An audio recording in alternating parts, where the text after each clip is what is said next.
Matthew 12. One Sabbath, Jesus and his disciples were walking through some wheat fields. His disciples were hungry and began picking and eating grains of wheat. Some Pharisees said to Jesus, "Why are your disciples picking grain on the Sabbath? They are not supposed to do that." Jesus answered, "You surely must have read what David did when he and his followers were hungry. He went into the house of God, and then they ate the sacred loaves of bread that only priests are supposed to eat. Haven't you read in the law of Moses that the priests are allowed to work in the temple on the Sabbath? But no one says that they are guilty of breaking the law of the Sabbath. I tell you that there is something here greater than the temple. Don't you know what the scriptures mean when they say, 'Instead of offering sacrifices to me, I want you to be merciful to others'? If you knew what this means, you would not condemn these innocent disciples of mine. So, the Son of Man is Lord over the Sabbath." Jesus left and went into one of the Jewish meeting places, where there was a man whose hand was crippled.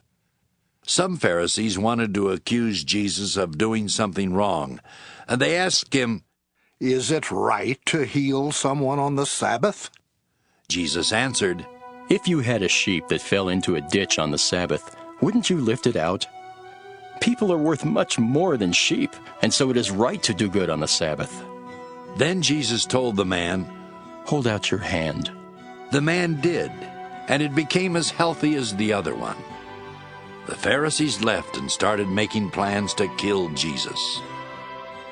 When Jesus found out what was happening, he left there and large crowds followed him.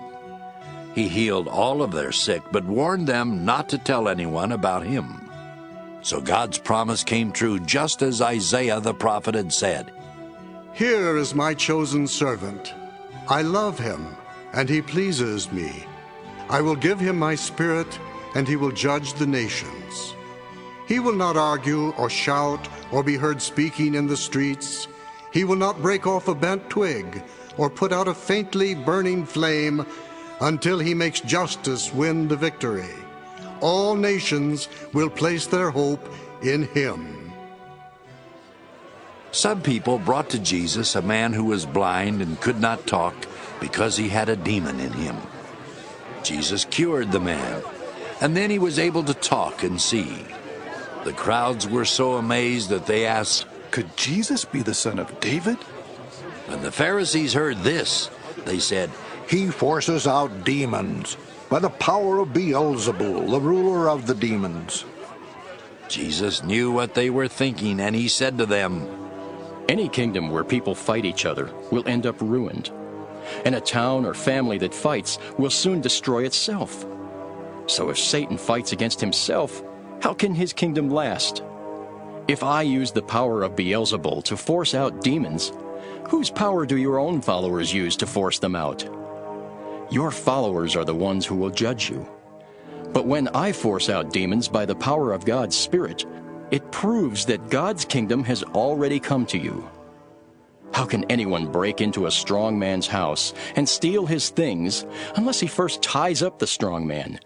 Then he can take everything. If you are not on my side, you are against me. If you don't gather in the harvest with me, you scatter it. I tell you that any sinful thing you do or say can be forgiven.